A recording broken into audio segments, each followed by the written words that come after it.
El extraño caso del Dr. Jekyll y Mr. Hyde, de Robert Louis Stevenson. Los placeres que me apresuré a encontrar bajo mi disfraz eran, como he dicho, poco decorosos. No creo que deba definirlos con mayor dureza. Pero en las manos de Edward Hyde empezaron pronto a inclinarse hacia lo monstruoso. A menudo a la vuelta de estas excursiones consideraba con consternado estupor mi depravación vicaria. Esa especie de familiar mío, que había sacado de mi alma y mandaba por ahí para su placer, era un ser intrínsecamente malo y perverso. En el centro de cada pensamiento suyo, de cada acto, estaba siempre y sólo él mismo. Bebía el propio placer, con avidez bestial, de los atroces sufrimientos de los demás. Tenía la crueldad de un hombre de piedra. Henry Jekyll a veces se quedaba congelado con las acciones de Edward Hyde, pero la situación estaba tan fuera de toda norma, de toda ley ordinaria, que debilitaba insidiosamente su conciencia. Hyde, y sólo Hyde, después de todo, era culpable. Y Jekyll, cuando volvía en sí, no era peor que antes. Se encontraba con todas sus buenas cualidades inalteradas. Incluso procuraba, si era posible, remediar el mal causado por Hyde. Y así su conciencia podía dormir. No me pararé a describir las infamias de las que de esta forma me hice cómplice, ya que no sabría admitir, ni siquiera ahora, que las he cometido yo. Diré simplemente por qué caminos y tras qué advertencias llegó por fin mi castigo. Sin embargo, hay un incidente que debo recordar, aunque no tuviera consecuencias. Un acto mío de crueldad con una niña provocó la intervención de un paseante, que he reconocido el otro día en la persona de tu primo Enfield. Se unieron a él el médico y los familiares de la pequeña, y hubo momentos en los que temí por mi vida. Por fin, para aplacar su justa ira, Hyde les llevó hasta la puerta del laboratorio y pagó con un cheque firmado por Jekyll. Para evitar cualquier contratiempo, entonces, abrí una cuenta a nombre de Edward Hyde en otro banco, y cuando, cambiando la inclinación de mi caligrafía, hube provisto a Hyde también de una firma, me creía cubierto de cualquier imprevisto del destino. 2 meses antes del asesinato de Sir Danvers, había estado fuera por una de mis aventuras y había vuelto a casa muy tarde. Al día siguiente me desperté en la cama con un sentido de curiosa extrañeza. Pero en vano miré alrededor. En vano examiné el mobiliario elegante y las proporciones de mi habitación con sus altas ventanas a la plaza. En vano reconocí las cortinas y la caoba de mi cama de columnas. Algo seguía haciéndome pensar que no fuese yo, que no me hubiese despertado en el lugar donde parecía que me encontraba, sino en la habitacioncilla de Soho en la que por regla general dormía cuando estaba en el pellejo de Hyde. Esa especie de ilusión era tan extraña que, aunque me sonriera y recayese a ratos en el duermevela de la mañana, me puse a estudiarla en mi habitual interés por todo fenómeno psicológico. Lo estaba todavía analizando cuando, por casualidad, en un intervalo más lúcido en mi despertar, la mirada cayó en una de las manos. Ahora, las manos de Henry Jekyll, recuerdo que tú hiciste esa observación una vez, eran típicas manos de médico, grandes, blancas y bien hechas. Pero la mano que vi en el embozo de la sábana, a la luz amarillenta de la mañana londinense, era nudosa y descarnada, de una palidez grisácea, muy recubierta de pelos oscuros. Era la mano de Edward Hyde. Me quedé mirándola al menos medio minuto, estupefacto por la sorpresa, antes de que el terror me explotase en el pecho con el estruendo de un golpe de platillos en una orquesta. Me levanté de la cama, corrí al espejo, la evidencia me heló. Sí, me había dormido Jekyll y me había despertado Hyde. ¿Cómo había podido ser posible?, me pregunté, e inmediatamente después, con un nuevo sobresalto de terror, ¿cómo remediarlo? Ya se había hecho de día. Los criados se habían levantado y lo que necesitaba para la poción estaba en la habitación encima del laboratorio. Esto significaba un largo viaje por 2 rampas de escaleras, los pasillos detrás de la cocina, el patio abierto y la sala anatómica. Podría haberme tapado la cara, pero ¿para qué serviría si no podía esconder mi estatura? Luego me acordé con tremendo alivio que los criados se habían acostumbrado a ese ir y venir de mi otro yo. Me vestí, como mejor pude, con esa ropa muy ancha, atravesé la casa con el susto de Bradshaw, que se echó para atrás al ver al señor Hyde a esas horas y tan extrañamente vestido. Y 10 minutos más tarde, el Dr. Jekyll reconquistaba su propia apariencia, se sentaba con la frente fruncida, fingiendo desayunar. No se puede decir efectivamente que tuviese apetito. Ese incidente inexplicable, ese vuelco de mis anteriores experiencias, me parecía una profecía de desgracia, como las letras que trazó en la pared el dedo babilónico. Empecé entonces a reflexionar, con más seriedad de la que había puesto hasta ahora, sobre las dificultades y los peligros de mi doble existencia. Esa otra parte de mí, que tenía el poder de proyectar, había tenido tiempo de ejercitarse y afirmarse cada vez más. Me había parecido, últimamente, que Hyde hubiera crecido, y en mis mismas venas, cuando tenía esa forma, había sentido que fluía la sangre más abundantemente. Percibí el peligro que me amenazaba. Si seguían así las cosas, el equilibrio de mi naturaleza habría terminado por trastocarse. No habría tenido ya el poder de cambiar y me habría quedado prisionero para siempre en la piel de Hyde. Mi preparado no se había demostrado siempre con la misma eficacia. Una vez, todavía al principio, no había tenido casi efecto. Otras veces había sido obligado a doblar la dosis, y hasta en un caso a triplicarla, con un riesgo muy grave de la vida. Pero después de ese incidente me di cuenta de que la situación había cambiado. Si al principio la dificultad consistía en desembarazarme del cuerpo de Jekyll, desde hace algún tiempo gradual, pero decididamente, el problema era al revés. O sea, todo indicaba que yo iba perdiendo poco a poco el control de la parte originaria y mejor de mí mismo, y poco a poco identificándome con la secundaria y peor. Entonces sentí que tenía que escoger entre mis dos naturalezas. Estas tenían en común la memoria, pero compartían en distinta medida el resto de las facultades. Jekyll, de naturaleza compuesta, participaba a veces con las más vivas aprensiones y a veces con ávido deseo en los placeres y aventuras de Hyde. Pero Hyde no se preocupaba lo más mínimo de Jekyll.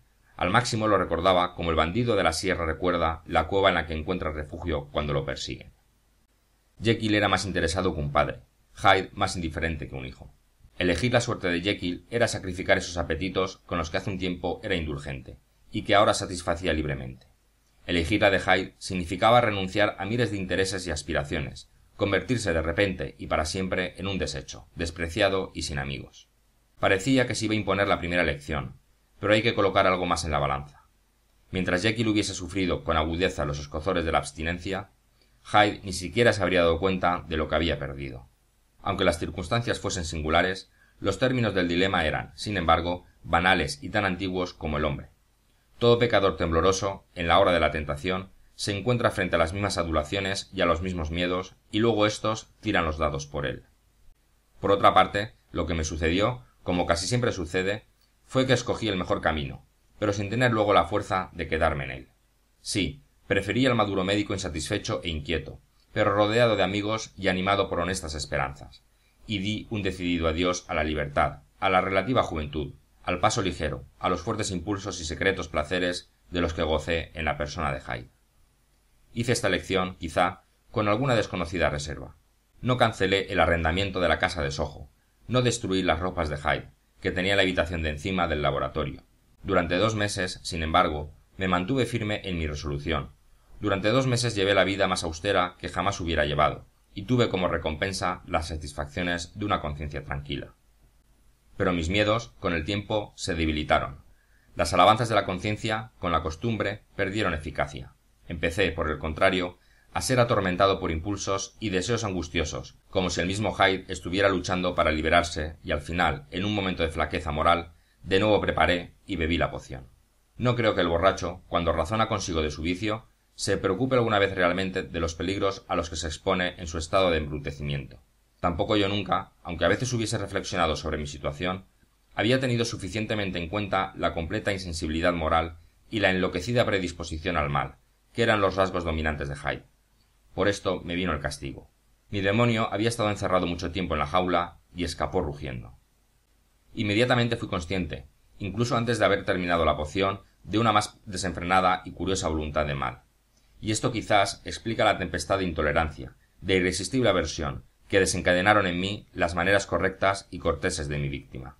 Pues al menos puedo declarar ante Dios que ningún hombre mentalmente sano habría podido reaccionar con un delito semejante a una provocación tan inconsistente, y que no había en mí más luz de razón cuando golpeé de la que hay en un niño que rompe con impaciencia un juguete. Yo, por otra parte, me había despojado voluntariamente de todos esos instintos que, haciendo por así decir de contrapeso, permiten incluso a los peores entre nosotros resistir en alguna medida a las tentaciones. Ser tentado, para mí, significaba caer. Se desencadenó entonces un verdadero espíritu del infierno. Me enfurecí mucho con el hombre ya en el suelo, saboreando con júbilo cada golpe que le daba, y sólo cuando el cansancio sucedió al furor, todavía en pleno delirio, de golpe me heló el terror. Una niebla se disipó. Entendí que ya hasta mi vida estaba en peligro y huí temblando del lugar de mi crueldad. Pero temblaba de miedo y de exaltación a la vez, igualmente enfurecido en la voluntad de vivir y en la, apenas satisfecha y mucho más estimulada, de hacer el mal. Fui corriendo a la casa de Soho, y para mayor seguridad rompí mis papeles. Luego me encaminé por las calles alumbradas por las farolas, siempre en ese contrastado éxtasis del espíritu, complaciéndome cruelmente de mi delito, ya proyectando alegremente cometer otros, y sin embargo dándome prisa y con oído atento por el temor de oír detrás de mí los pasos del vengador. Hyde tenía una canción en los labios, mientras preparaba la mezcla, y bebió brindando por el que había matado. Pero nada más cesar los dolores de la metamorfosis, Henry Jekyll, de rodillas, invocaba a Dios con lágrimas de gratitud y de remordimiento. El velo de la autoindulgencia se rasgó de arriba abajo, y en ese momento tuve delante toda mi vida. Podía seguirla desde los días de la infancia, cuando paseaba agarrado de la mano de mi padre, hasta las luchas y sacrificios de mi vida de médico, pero sólo para volver siempre de nuevo con el mismo sentido de irrealidad a los condenados horrores de aquella noche. Habría querido gritar. Intenté esconderme implorando y llorando por el tropel de sobrecogedoras imágenes y sonidos que la memoria me suscitaba en contra mía, pero, entre las pausas de mis invocaciones, la cara de mi iniquidad volvía a examinarme amenazadoramente. Por fin el remordimiento se hizo menos agudo, y poco a poco le sucedió un sentido de liberación. El problema de mi conducta estaba resuelto. Hyde, de ahora en adelante, ya no habría sido posible y yo, quisiera o no, habría quedado confinado en la parte mejor de mi existencia. Qué alegría experimenté con este pensamiento. Con qué voluntariosa humildad acepté de nuevo las restricciones de la vida ordinaria. Con qué espíritu de sincera renuncia cerré la puerta por la que tan a menudo había ido y vuelto, y pisoteé la llave con el tacón. Al día siguiente se supo que había testigos del asesinato, que no había dudas sobre la culpabilidad de Hyde y que la víctima era una personalidad muy conocida. No había sido solo un delito, sino una trágica locura, y creo que me alegré de saberlo, que me alegré de que el terror del patíbulo me confirmase y fortificase en mis mejores impulsos. Jekyll era ahora mi puerto de asilo. Si Hyde se arriesgaba a salir un instante, las manos de todos se le habrían echado encima para agarrarlo y hacer justicia. Decidí que mi conducta futura rescataría mi pasado, y puedo decir honestamente que mi resolución trajo algún fruto. Sabes también con qué celo, en los últimos meses del año pasado, yo me dediqué a aliviar los dolores y sufrimientos. Sabes que pude ser de ayuda para muchos, y sabes que pasé unos días tranquilos y felices. No puedo decir, con honradez, que esa vida inocente y benéfica acabase aburriéndome. Creo que cada día gozaba más, pero no había conseguido liberarme de la maldita duplicidad de mi carácter. Cuando la voluntad de expiación se atenuó, la peor parte de mí, secundada durante mucho tiempo y ahora tan mortificada, empezó a rebullir y a reclamar.